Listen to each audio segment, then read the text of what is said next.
In the days after the September attacks, there were countless rumors about strange coincidences surrounding the events. One report about a group of Middle Eastern men spotted the morning of September 11th parked just across the river from New York City has not gone away.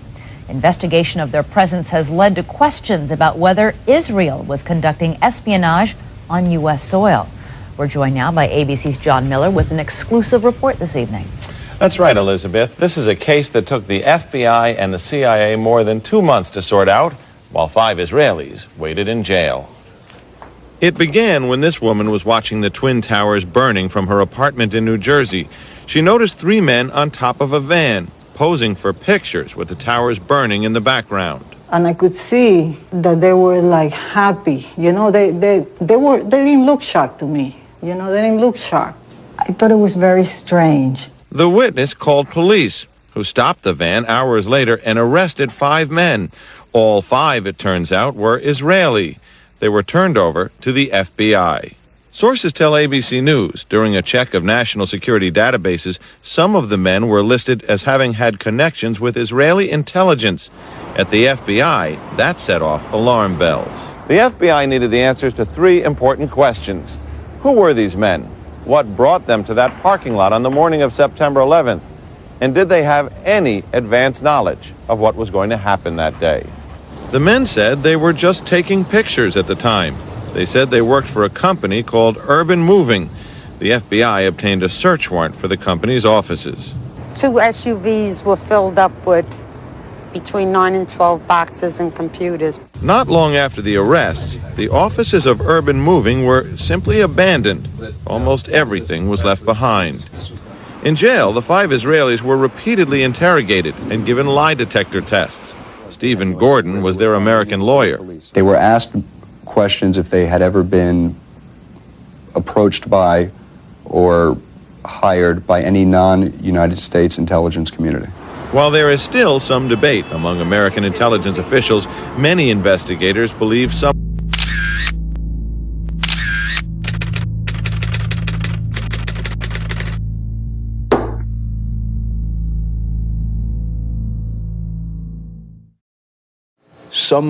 evil is just, it can't be explained. Are these people happy? Are they joyous now? Are they celebrating? Oh, absolutely. They're Thank celebrating. God. There's one report, this has not been confirmed, but there's several live reports that there was a cell, one of these cells, across the Hudson River. And they got on this is the report. I emphasize, I don't know this for a fact, but there's several witnesses who say this happened. They got on the roof of the building to look across. They knew what was going to happen. Yeah. They were waiting for it to happen, and when it happened, they celebrated. They jumped for joy. In the days after 9/11, while Ground Zero continued to smolder, millions heard Dan Rather and various media outlets repeat vague and unconfirmed reports of arrests that took place that day. These rumors held that Middle Eastern men, presumably Arabs, were arrested in explosive-packed vans in various places around the city on September 11th, and that some had even been photographing and celebrating those events. What most do not realize is that those reports were not mere rumors, and we now have thousands of pages of FBI, CIA, and DOJ reports documenting those arrests. My binoculars, and I could see the towers from my window, and this is where I'm looking, and all of a sudden, down there, I see this van parked. And I see 3 guys on top of the van, and I could see that they were like happy. You know, they didn't look shocked to me. You know, they didn't look shocked. The men were spotted shortly after 8:46 a.m., yet somehow at this early stage, just minutes after the first plane strike on the World Trade Center, they were already positioned in a parking lot in Liberty State Park, taking pictures of the towers and celebrating. They left the scene shortly after being spotted, and at 3:31 p.m. the FBI issued an all-points bulletin advising officers in the greater New York area to be on the lookout for a white 2000 Chevrolet van with Urban Moving Systems sign on back. At 3:56 p.m., the van was spotted traveling eastward on State Route 3 in New Jersey and pulled over by Officer Scott DiCarlo and Sergeant Dennis Ravelli of the East Rutherford Police Department. Inside they found 5 men: Sivan Kurzberg and his brother Paul, Yaron Schmel, Oded Elner, and Omar Marmari. a major terrorist manhunt began. And just 6 hours after the attack, the van was stopped at a roadblock by patrolman Scott DiCarlo. We were asked to detain the van and the passengers. They were just removed from the vehicle, patted down for safety precaution, and detained. 911 call at 410 Park. I think once the FBI arrived, one of them stated that they were on our side, something to that effect. According to the police report of the incident, Sivan Kurzberg told Officer DiCarlo, "We are Israeli. We are not your problem. Your problems are our problems. The Palestinians are the problem." Their official story: they were just Israeli tourists working for a moving company who had heard about the first World Trade Center strike and rushed to get a better view of the events.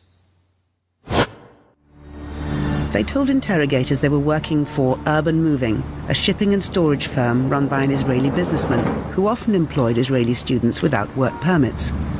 The men say there was an innocent explanation for what was found in the van and their behavior on 9/11. They were, they say, simply on a working holiday. We heard in the news that one of the plane was crashing down the building, and we thought it was an accident at the beginning. So we went up to the roof of Urban Moving, and we saw the building burning. There is a better view from a building in Jersey that is up a hill, a straight line to the World Trade Center. We decided to go up there. It's like 2-3 minutes from the office. Stand over there and take some pictures. Everyone wants a picture like this in his camera.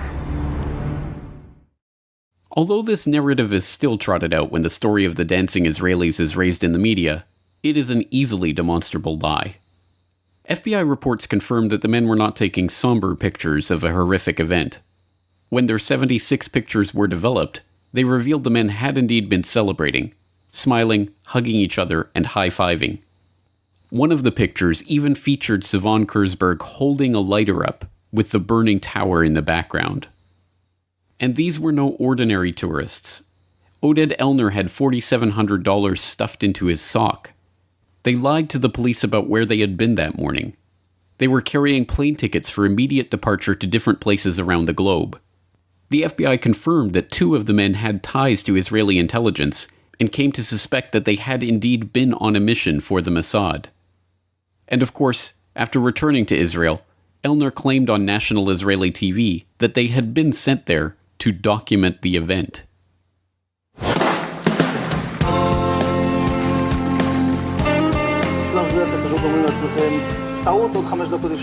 And at that point we were taken for another round of questioning, this time related to our allegedly being members of Mossad. The fact of the matter is we are coming from a country that experiences terror daily. Our purpose was to document the event. Their purpose was to document the event? But how could they possibly have known what event they were documenting at that point, before the second plane strike, when those few who even knew about the situation had assumed it to be an accident or pilot error? And when did they arrive at the parking lot to document the event anyway? The FBI reports show how the men gave confused and often conflicting accounts of when and how they learned about what was happening and when they arrived at the parking lot. Oded Elner even said they had arrived there shortly after 8 a.m., which would have been 45 minutes before the attacks even began. This is in line with one of the eyewitnesses that had placed their Urban Moving Systems van at the parking lot at 8 a.m. How could they have been in place and ready to document the event unless they knew what was about to happen? Any way you cut it, this story is unbelievable.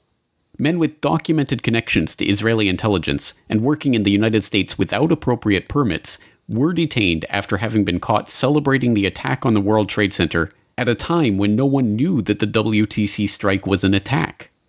So surely these men are locked behind bars to this day, right? Surely they were transferred to Guantanamo and held without trial for 15 years as part of the war on terror, weren't they? No. They were immediately transferred to federal custody, held for 71 days, and then deported back to Israel. The owner of the Urban Moving Systems company that had employed them, Dominic Suter, was investigated by the FBI too. They concluded that Urban Moving may have been providing cover for an Israeli intelligence operation, and even seized records and computer systems from the company's offices. When they went back to question him again on September 14th, he had fled back to Israel. And what about the dancing Israelis' pictures themselves? The Justice Department destroyed their copies on January 27, 2014. And these intelligence agents on an intelligence mission who were there to document the event of 9/11 before anyone knew 9/11 was taking place?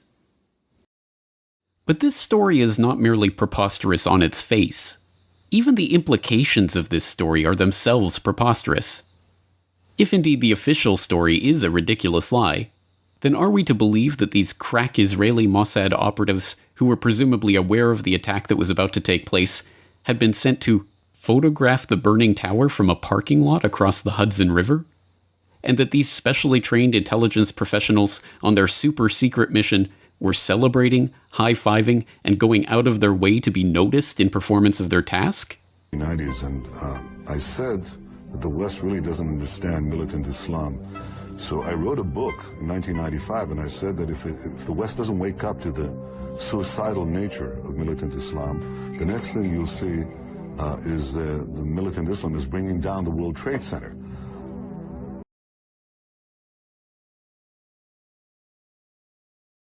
But there are certain people that go to Gehenom that even after the world ends, Mashiach comes, brings salvation to the world, their Gehenom will not end. Meaning their Gehenom is eternal.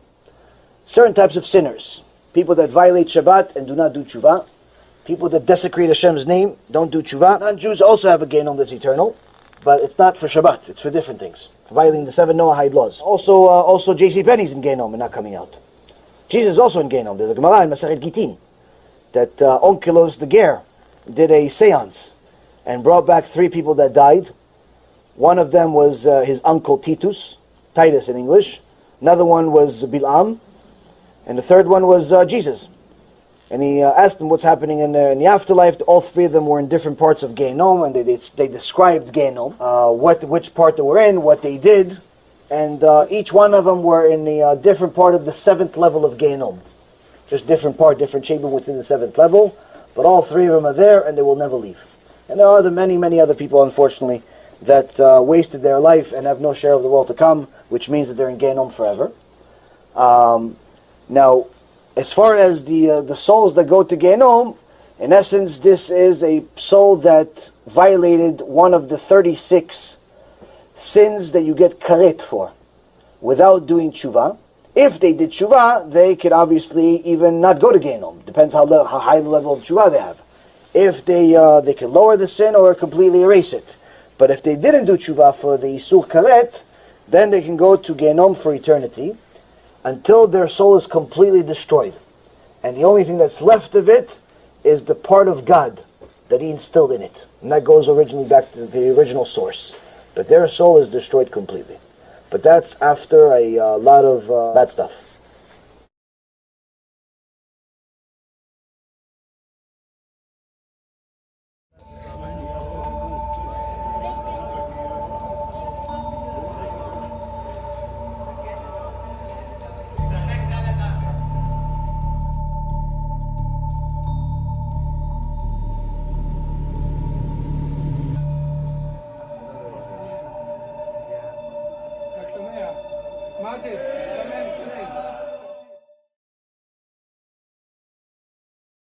There is only one country that attacked the U.S. and never got hit back. An American Navy ship was near Egypt during a war in 1967. Fighter jets from a friendly country flew over the ship. They didn't do anything, just passed by. But a few hours later, those same jets started attacking the ship. They fired rockets, bullets, and even dropped torpedoes. The ship's antennas were gone. The flag was shot down. The ship couldn't even call for help. By the end, 34 Americans were dead. 171 were hurt. The U.S. said it was a mistake, but the people on the ship didn't believe that. They say it felt like a real attack.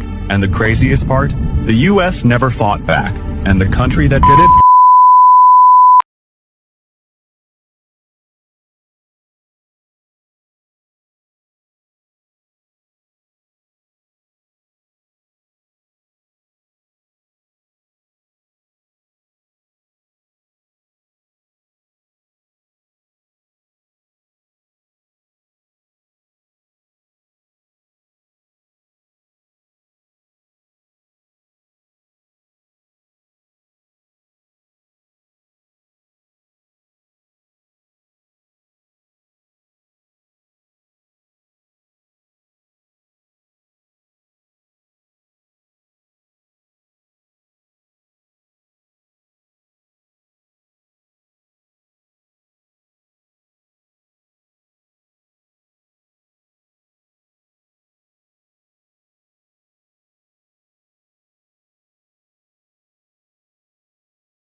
the Chabad Lubavitch World Headquarters